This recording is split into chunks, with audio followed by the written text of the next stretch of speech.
Okay. All right, we're going to make a start. I think there might still be a few people walking across, but we'll just shame them all. Name and shame. Yeah. So I'm Kate Mulley. I'm from SANS Neonatal, Stillbirth and Neonatal Death Charity. I'm Sarah Corkin. I'm team leader in maternal and infant health in Scottish Government. And I'm Emma Currer. I'm a National Officer with the Royal College of Midwives. I also co-chair the National Bereavement Group on behalf of the Government.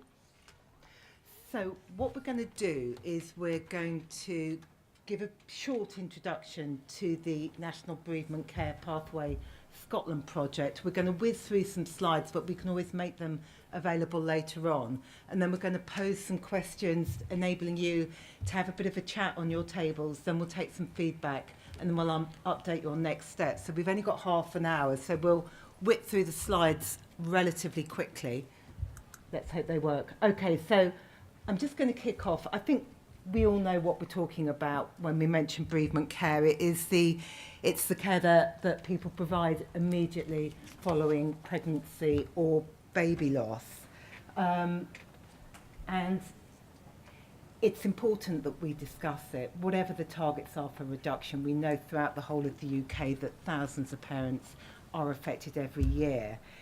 And I guess what's particularly important, and just thinking about it from SAN's point of view, often we will be talking to parents, maybe who were bereaved 40 years ago, and they will have an absolutely vivid memory of the care that they received surrounding their baby's death, and potentially a throwaway comment will stay with them for a lifetime. So I think we all know it's important to get it right straight away. I thought these are all coming up separately, illustrate this by some quotes from parents about the difference that good and bad care can make. Of course, you can't take away the experience, but we do know that good care can make an enormous difference to parents. So, why do we need a national bereavement care pathway? Well, there's been lots of research. There have been national inquiries, confidential inquiries. There's been audits that SANS has run ourselves and with other charities on an annual basis, and increasingly parents are speaking about the quality of the care that's been provided. And they talk sometimes about poor quality care. Often they'll also talk about really fantastic care that they want to be shared more generally. But they also highlight some of the differences. And some of those differences are physical, so whether or not there is a bereavement suite, whether that's private, whether it's soundproofed, whether they've got opportunities to make memories. But it's also in the approach of healthcare professionals. So it might be different within a hospital, even between members of staff. And often, again, we'll know that might be about the training that's received or the confidence. Often in the training that we provide, it's people who are afraid to say the wrong thing, who therefore feel that they can't communicate in the way in which you need to. So I think the point of this project is to look at those inconsistencies, to learn from the best, and to share that. Into policy context. Thank you. Yes. So, is that already up? So yeah, the policy context. Although we've got up there the recommendations that are contained within Best Start around bereavement, the Emma's also already mentioned that she's the chair of the bereavement subgroup, and that is a subgroup that came out of the stillbirth group. Because although we were talking about bereavement at that group, we never really seemed to have time to take forward anything. So we set up a separate bereavement subgroup, and we held conferences, we did bereavement awards, and the group was established in about 2013. But there's only so much you can do there, and we just kept hearing that both professionals and parents wanted more. So when the subgroup was looking at its work plan last year, Clea Harmer, Chief Executive of SANS, pointed out that nearly all of the aspects of the work plan could probably be picked up by this bereavement care pathway that was being developed in England. So what we did then was we talked about on the groups, both the stillbirth group and the bereavement subgroup, about whether that could work in Scotland and how that might work in Scotland. So, and then had some discussions in Scottish Government, and then ultimately I sought the approval and funding from ministers, and this is just a part of the quote that Shona Robeson, the former Cabinet Secretary for Health, made at the time that we made the announcement that we were going to fund the pathways. So, and there's 5 different pathways for baby loss, and I won't go into them because I think that someone else might, or we've not really maybe got time to go into that much detail just now, but we will later, hopefully. So yeah, this is the policy context. The Scottish Government's completely signed up to this, and we had our core group meeting of the National Bereavement Care Pathway yesterday to look at all of the health boards that had put in a formal request to be considered for early adopter sites. So you'll hear more about that in due course. And I will hand over to Emma.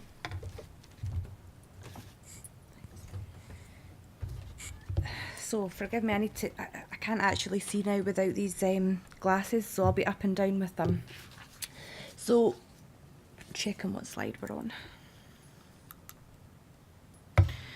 So, in the context of my role, I have a part of my role at the Royal College of Midwives where I work on professional advisory aspects. So, I sit on the group that's been established in Scotland to lead the implementation of the bereavement care pathway, wearing 2 hats, my Royal College of Midwives hat, but also my other one as chair of the Scottish Government's bereavement group.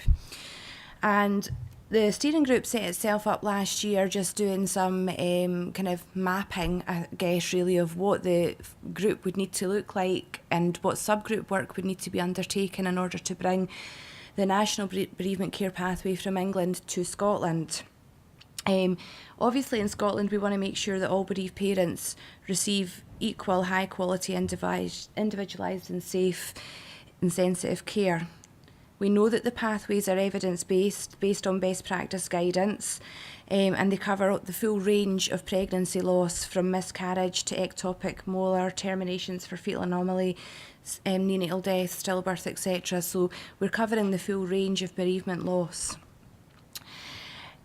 There is a collaboration within the National Bereavement Care Pathways whereby the Royal College of Midwives have been a key player along with SANS, and in Scotland the Scottish Government and the other Royal Colleges, in coming together to ensure that these pathways are put into this, dare I say, tartanised, but are fit for Scotland and fit the model of Scottish healthcare. So what do we aim to achieve? So we have a vision.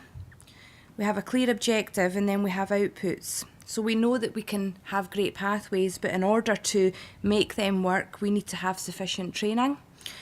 We also need to evaluate them once they've been implemented, and we need to influence and engage those individuals within the health boards. And we're not just talking maternity services, we're actually talking anywhere in that healthcare journey where parents and families may experience their loss. And we want specific outcomes. So we want good outcomes for parents, increased choice and improved experience, good outcomes for professionals so they have increased confidence, a clear pathway that's clearly embedded in their practice, and also we want overall quality improvement within service delivery. So the principles of these pathways are very much that they're person-centred. They're pathways for families, they're not pathways for professionals. The professionals simply have a role in enabling the pathway. There's clear parent choice within it, it's evidence-based, high quality, and it empowers professionals to provide the best high quality evidence-based care.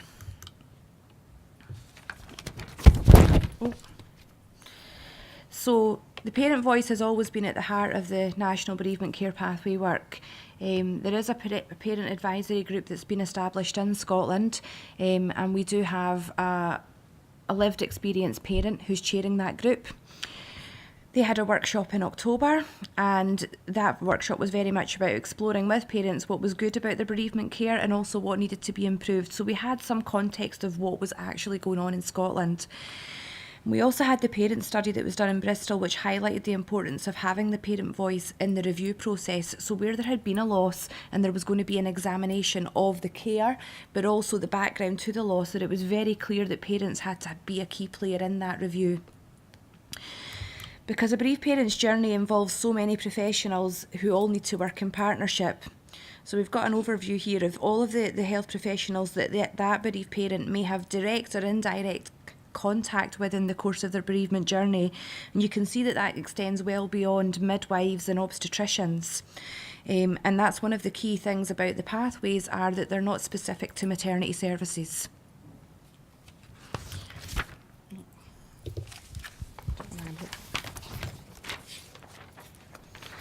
So developing the context then, the key areas of the pathways are going to cover some key areas of the care. So delivering difficult news to parents in whichever context they have their loss or they experience their loss, so that when that happens, that there's already a clear plan of care, there's sufficient time and choices available for parents, and that they feel empowered about that.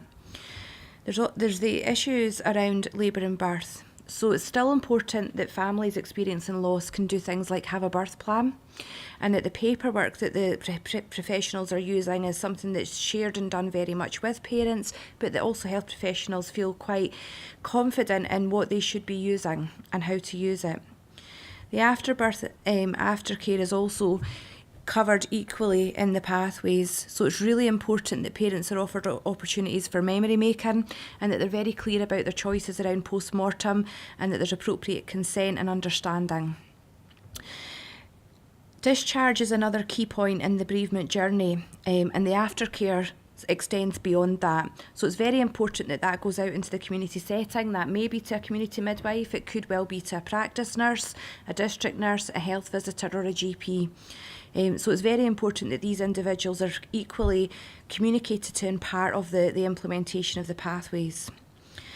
Subsequent pregnancy is potentially the next point in the journey where the families may re-encounter health services, so it's very important that we still are mindful of their previous bereavement, and that's covered in the planning of their care for their next pregnancy, and also there's some preconception aspects to take account of there.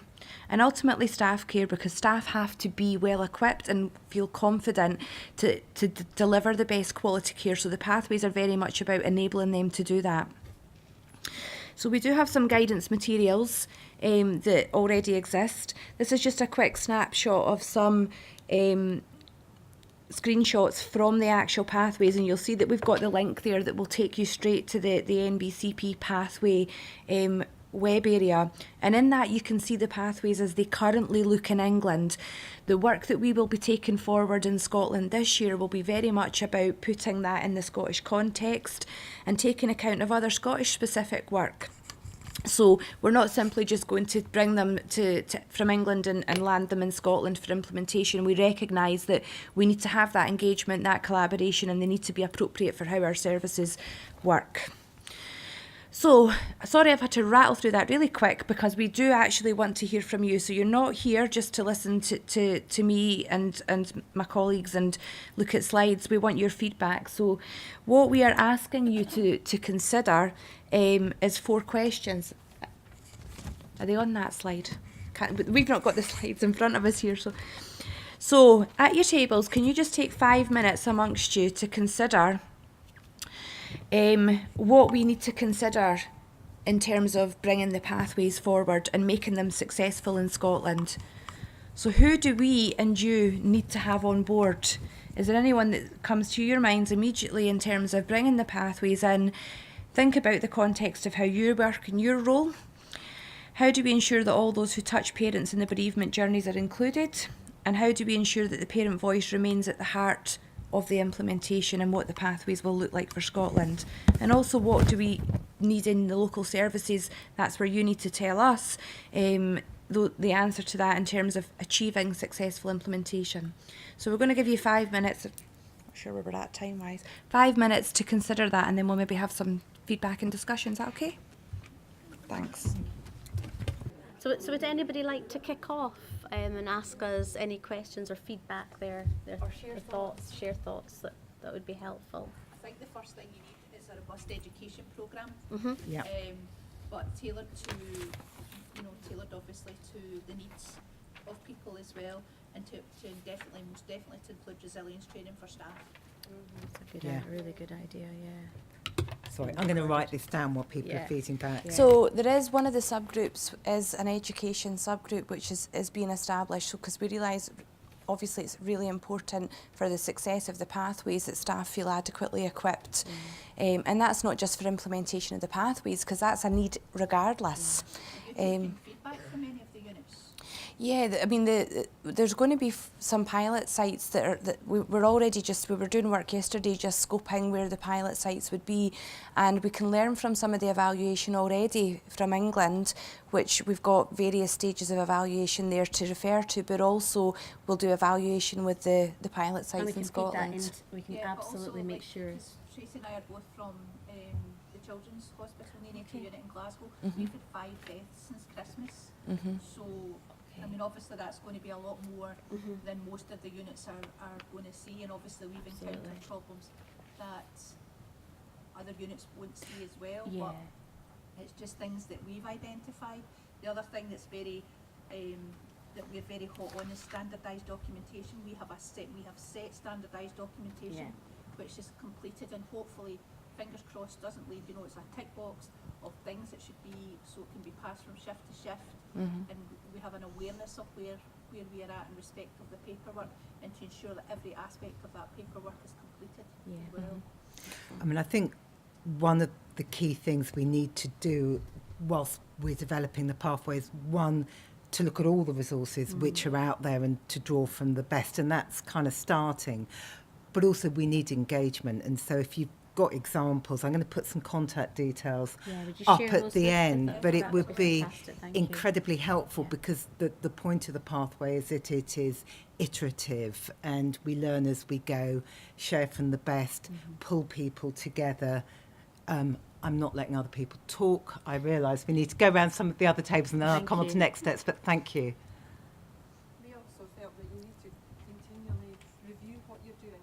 Yes. Because where you're at now might not be what's best to Yeah. be in a year's time. So Yeah. you have to keep auditing and reviewing and engaging with parents and families to see if you are meeting the needs. Yeah. ultimately.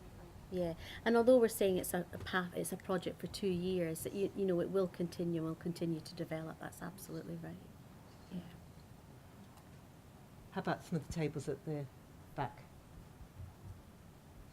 Is the pathway due? Have you heard of it before, or was this? Yeah. No, it's not. It's not written. ready yet. We're just starting to develop it in Scotland. So You can only see the English versions, but that gives you an idea. So we're just starting in Scotland, and lots of people have already fed back comments, but I think we're really keen to get engaged with as many people as possible. So Kate will put up contact details. So please do get in touch if you'd like to be involved in even a small way.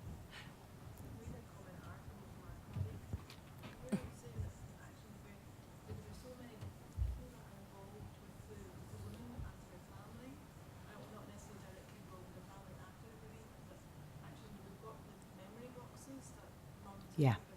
Actually, to have something, we're saying that we liked the presentation from Neil Patel earlier on about how to involve families with what matters to me, and your suggestion was about having just a single page, individualised for that woman, about this is a situation, this is what's happening, and then to take home, and then she can share with her granny, her auntie, her hairdresser. Yeah. It's a very difficult thing to go into the story. Yeah, that's a fantastic idea. Actually, probably individualised for her. Like that little what matters to me for she was. Yeah. Yeah, it's a great idea, Claire. Thank you. It's not my idea. Yeah, no. What matters to me. Is there a way that you can encourage bereavement training for staff to be mandatory rather than opt-in, opt-in? Most health boards Actually, Emma. Yeah. Yeah. There's a massive challenge around mandatory training generally. So there's just been a review, and some of you may have seen the circular that was issued in December in the context of staff in maternity and obstetrics particularly, who have had very clear direction now about what's expected for them in terms of mandatory skills updating. There is also additional work going on beyond that in the context of workforce tools in Scotland, where there is reconsideration of the predicted absence allowance, because there's a recognition that since we work with predicted absence allowance, it doesn't necessarily reflect the needs of the workforce, and the change in legislation, etc., that has affected absence rates, so increased parental leave, maternity leaves, etc., alongside introducing mandatory training, so you have to factor that in. Plus we need to allow staff to have their own free choice professional development as well. So supporting all of these things is a real challenge that's recognised. One of the difficulties we would have with mandating, because there's lots of people that are coming forward saying we need to mandate, perinatal mental health is another biggie at the moment, alongside bereavement. There's all the training that will happen under the umbrella of Best Start as we have more and more rollout. So I think the real challenge in that would be mandating everything, and what would that then look like. So it's about, I guess, prioritising at this stage. What we would be asking the boards to do, obviously, as they take forward implementation, is to prioritise their training of staff, because if they're going to buy into implementing the pathways, then part of that will be that they have to make staff able to access the training. So it doesn't necessarily need to be mandatory in an official sense, but it's certainly part of the buy-in and the sign-up. I just think part of Best Start is that you as the midwife are going to follow your patient on that journey of bereavement, and at the moment we don't do that, so the community rely on the experience of the hospital and vice versa, so it is going to be a challenge to bridge that gap, I think. It's another general learning need from Best Start, really, working in different ways. We would hope that the pathways will complement and make that easier in some respects, because it does provide an opportunity for consistency, and it also provides opportunities for training to revisit this as a particular need in terms of staff training. I think when we've been looking at training, we don't quite know what it's going to look like in Scotland, but it felt really important to have different resources and levels of training which are appropriate, so that there are materials which are short and easy to use, because it's everybody who comes into contact with that parent who needs some awareness. But then there will be multi-agency training to bring those different professionals together, but maybe later on higher levels of training for bereavement midwives or bereavement leads, but also having a think about and what do leadership within boards, what might they need as well. So part of the journey of the pathway is to identify some of those learning needs and what that menu of options might look like. And also creating the networks within the boards, because some boards will have pre-existing informal networks that perhaps don't cover every possible area within service, but maybe the key most featured areas. But for example, somebody in an E&E department isn't necessarily going to consider that they need the same level of training, or that their role in the pathway requires that compared to a community midwife, say. So it does have to have that flexibility in it, but at board level, it will really encourage the boards to make sure that they identify everywhere within their board where a woman may encounter her care, either directly or indirectly, and that they all have local networks, if you like, as to how they're going to relate to each other and communicate. I think that's important. I think, especially when you work in a neonatal Mm-hmm. unit, I guess, midwives still go out to mums Mm-hmm. at home, so I think the kind of communication that lets the community midwife know what's actually happened to that baby, so that there's the mum isn't having to repeat it to the midwife that comes out. So proper pathway, proper communication, so that there's no repetitive questions. Absolutely. Absolutely. Absolutely crucial. When the community midwife knows the woman, very often women want to tell you, as your community, their community midwife, they look forward, they want you to come in so that they can actually tell you as well. I know it's good to know, but it is good to know the backdrop of it. The other one that I find really, when they did I think it was it was the live streaming of the last kind of confidential inquiry, you know, the Oh, work the on- Embrace one. the Embrace. Yeah. Sorry. I thought was very positive, and I think if you're looking at how to ensure that parents are in touch and are part of it, what was really, you know, I think said more than anything you could read was parents' the videos of the parents Yeah. talking. Like that really Yeah. packed a punch because you got Yeah. the real thoughts on it. No, Yeah. You know, absolutely. And, you know, I mean, and for me, the big thing that I took away from that day was the one about the under 24 weeks. And Yeah. I don't mean I didn't think about it, you know, but not having a birth Yeah. certificate didn't dawn on me Yeah. that it was such a big deal. Yeah. And Well, I we're think looking you're at that as absolutely well. right. No, but you know what I mean? Yeah. Yeah. That's why those videos are so powerful. Yeah. Yeah, I think the videos and And again with the positive. parent advisory group throughout Absolutely. all of the But guidance, that helps we us as need to staff, 'cause we see what yeah, they're saying. exactly, to us. more And changed powerful. A huge my perspective on that. I'm aware of times. I think I'm just going to plot through the last couple of slides. Is that the right thing to do? I won't talk to this one. As we said, we're going to look for some early adopter sites and work with them to help shape the pathways. As we've been saying, it's an action learning project. So we will go out with some drafts, we will provide support, but they will change as we learn Yeah. throughout the project. So just moving on to next steps, we have this core group. This is a partnership project. So there's a range of different organisations and agencies are involved. It's important that we continue to work together and that we put the parents' voice at the heart. We will have these review groups where there is a commitment to have an external evaluation of this project. There will be a group looking at training and learning and development needs. And we will be looking at all the existing documentation to come up with Scotland-specific pathways. I think that's most of this. And developing a whole range of tools that sit underneath. And where there are tools that already exist, we won't be reinventing them. We will be pointing to them. That is the point of this. It's to pull all the good practice together and to cross-reference where we possibly can. This is the slide with some contact details. Hopefully you can see them better than mine, better than I can. But this is my email at the end, all of our emails, but also Mark Harder, who is the lead. We're in the process of appointing a lead in Scotland. And what we're hoping to do, if any of you are interested, drop us a line and we will produce a mailing list, regular updates, think about how to keep everybody who's interested engaged in the long term. So do please make contact, but I'm sure you'll hear more about us. And then I just wanted to end with this quote that came from the evaluation of the initial pilot sites down in England, which I'll read out just because I think it shows what we're trying to achieve here. So it says, "I was shocked at the level of care. I thought, this is the NHS.